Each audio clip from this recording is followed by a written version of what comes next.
Hey everyone, it's Rose. Welcome back to my channel, and today I am doing the Boujee Booktuber Tag.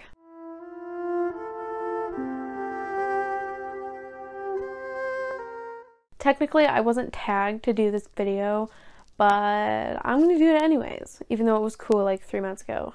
The first question is, what is your monthly budget? And I don't really have a budget for myself. I've thought of giving myself a budget, but I never actually enforced it. I think if I were to give myself a budget, it would just be like $25, considering where I buy my books from. Where I get my books, all the books are like around $5 each, so I can still get a pretty decent amount of books for $25. The second question is, what is the most you've ever spent at a bookstore? And I don't remember or recall the last time I really spent like a ridiculous amount of money at a bookstore, but I know the last time I went to Barnes & Noble, which was last month, I did spend $50 on 3 books. The third question is, are you willing to pay full price for a new release, or are you going to wait for a coupon or a sale? I don't really go out and buy books when they're released. I typically just wait a little bit. The only time I've ever went out and got something the day it was released was for Birthday by Meredith Russo. Other than that, I don't buy anything when it comes out. I usually wait until it comes out on Book Outlet so that I don't have to spend like $8 and not $28. The fourth question is, would you rather buy one brand new book or several used copies? And I would rather buy several used copies. I'm not one who's like super picky about whether my books are new or not. I actually like shopping at used bookstores way more than I like shopping at stores where they sell brand new books. Plus, I don't really care if my books have like small tears in them or whatever, but obviously if the book's like falling apart, then I'm not going to get it. But yeah, I don't really care if the book is used or not. The fifth question is, what do you think is a reasonable price for a hardback book? And I know at Barnes & Noble, young adult hardbacks are like $18, and adult hardbacks are like $28, anywhere from $26 to $28, and I think $26 for a hardback is way too much. I think if I were to put a price on a hardback book, it would be like $16. And that's like a significant drop in price, but I seriously don't think anybody should have to pay almost $30 for hardback. And for paperbacks, I think a good price is like $11. Again, $15 for a paperback, I guess, isn't that bad, but it's still a little too pricey for me. I mean, obviously I can afford it, but the sixth question is a signed copy worth more money or like a first edition copy? And for me, it doesn't really matter. I mean, I don't really like look at those things. Maybe if I was present at the book signing, then maybe it would be worth more to me, but you know, it doesn't really matter to me that much. The seventh question is, what book is your most valuable book, whether it's sentimental or the actual value of the book? For me, that book is The Miraculous Journey of Edward Tulane. This book has sentimental value to me.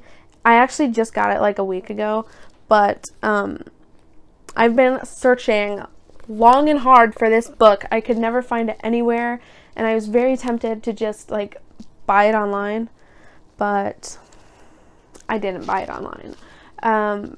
But it's sentimental because when I was in 3rd grade, my teacher read this to our class, and my 3rd grade teacher was just so special to me, and she made this book very special to me, and I just really, really love it. Technically, this book is a children's book, but I'm still read it. The 8th question is, will you pay more money for a cover or an edition of a book that you like better?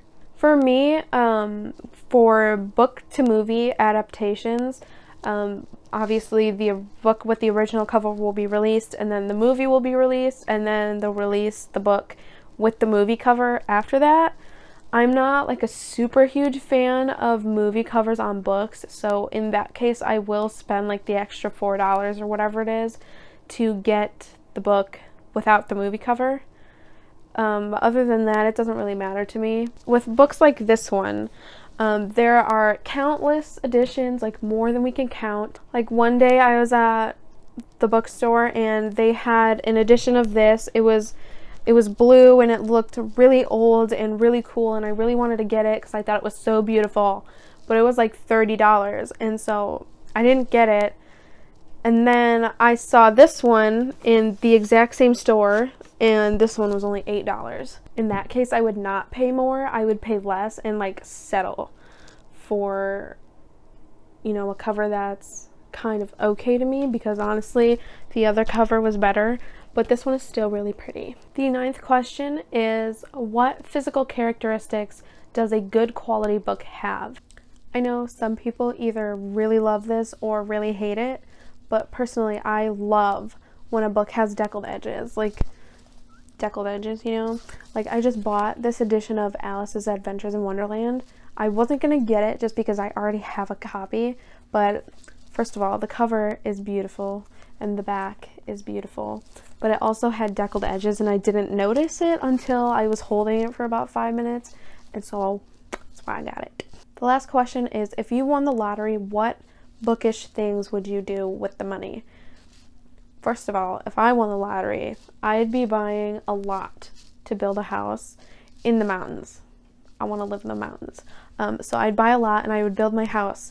And within my house, I would have this big old room, like the size of your average Starbucks maybe.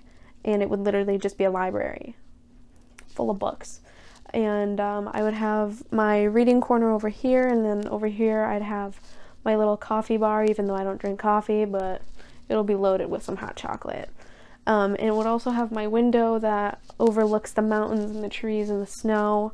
And I would also probably get like a 160-gallon tank and put some fish in there, because fish are just so cute and quiet, and they just do their thing, you know, and they'll be doing their thing over there, I'll be over here doing my thing, and we'll just live it up, you know. Anyways, that is it for today's video. Thank you so much for watching.